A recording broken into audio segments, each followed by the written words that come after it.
இன்னைக்கு நான் சங்கரா மீன்ல ஃப்ரை பண்ண போறேன். ஃபர்ஸ்ட் நல்லா வாஷ் பண்ணி மஞ்சத்தூளும் உப்பும் போட்டு நல்லா வாஷ் பண்ணி வச்சுக்கோங்க.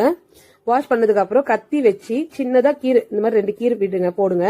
ஏன்னா போட்டதுக்கு அப்புறம் அந்த மசாலாலாம் நல்லா உள்ள இறங்கும். மசாலா நம்ம வந்து போடலாம். என்னென்ன மசாலா நான் சொல்றேன். ஃபர்ஸ்ட் 1/2 ஸ்பூன் உப்பு போடுங்க. உப்பு பார்த்து போட்டுக்கோங்க. ஏன்னா நிறைய எத்தனை மீன் இருக்கோ அத்தனை அளவுக்கான உப்பு போட்டுக்கோங்க. 1 ஸ்பூன் பெப்பர் போடுங்க. அப்புறம் ஒரு 1/2 ஸ்பூன் கரம் மசாலா போடுங்க. ஒரு கவுச்சி ஸ்மெல் அடிக்க கூடாதுன்றதுக்காக நான் கரம் மசாலா சேர்த்துக்கிறேன். அப்புறம் மீன் மசாலா கடையில் விற்கிற மசாலா தான் வாங்கி நான் போடுறேன். ஒரு 2 ஸ்பூன் போடுங்க. அதுக்கப்புறம் தனியாத்தூள் 1 ஸ்பூன் போடுங்க. அப்புறம் தனி மிளகாய் தூள் ஒரு 2 ஸ்பூன் போட்டுக்கோங்க. காரத்துக்காக நல்லா இருக்கும், டேஸ்டா இருக்கும். நல்லா மிக்ஸ் பண்ணி விட்டு தண்ணி ஊற்றி சும்மா லைட்டா தண்ணி விடுங்க. ஏன்னா மசாலா அதெல்லாம் சேரணும். இந்த மாதிரி மிக்ஸ் பண்ணி விட்டுருங்க. மிக்ஸ் பண்ணி விட்டுட்டு ஒரு மீனா எடுத்து இந்த மாதிரி ஒன்னொன்னா தடுவுங்க. பாருங்க இந்த மாதிரி தடவி விட்டுருங்க.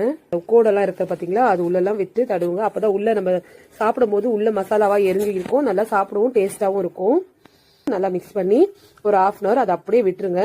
அதுல லெமன் சேர்த்துக்கலாம். லெமன் நான் சேர்த்துக்க மாட்டேன், எனக்கு கோல்டு பிடிக்குது. நீங்க வந்து லெமன் வேணும்னா லெமன் சேர்த்துக்கலாம், உங்களோட விருப்பம் தான் அது. நான் லெமன் சேர்க்கல. இந்த மாதிரி சேர்த்து அப்படியே வச்சிருங்க. ஒரு 1/2 அன் ஹவர் கழிச்சு அந்த மீன் மசாலாலாம் நல்லா உள்ள இறங்கணும். இறங்கினதுக்கு அப்புறம் வறுக்கலாம். 1/2 அன் ஹவர் ஆயிடுச்சு. அடுப்புல வந்து நம்ம தவா வச்சிடலாம். தவா வச்சு எண்ணெய் நல்லா சூடாயிடுச்சு. எண்ணெய் போட்டோம், எண்ணெய் சூடாயிடுச்சு. மீன் ஒன்னொரு மீனா தனியா போடுங்க. அந்த மசாலா நல்லா இப்படி எரிங்கி எப்படி இருக்கு பாருங்க. அதுதான் அது அப்படியே ஒரு 1/2 அன் ஹவர் விட்டு அது நல்லா உள்ள மசாலா எரிங்கி அப்படியே இருக்கும் பாருங்க. வறுத்து அப்படியே மொல்லமா கத்தியாலேயோ இல்ல ஸ்பூனாலேயோ மொல்லமா திருப்பி விடுங்க.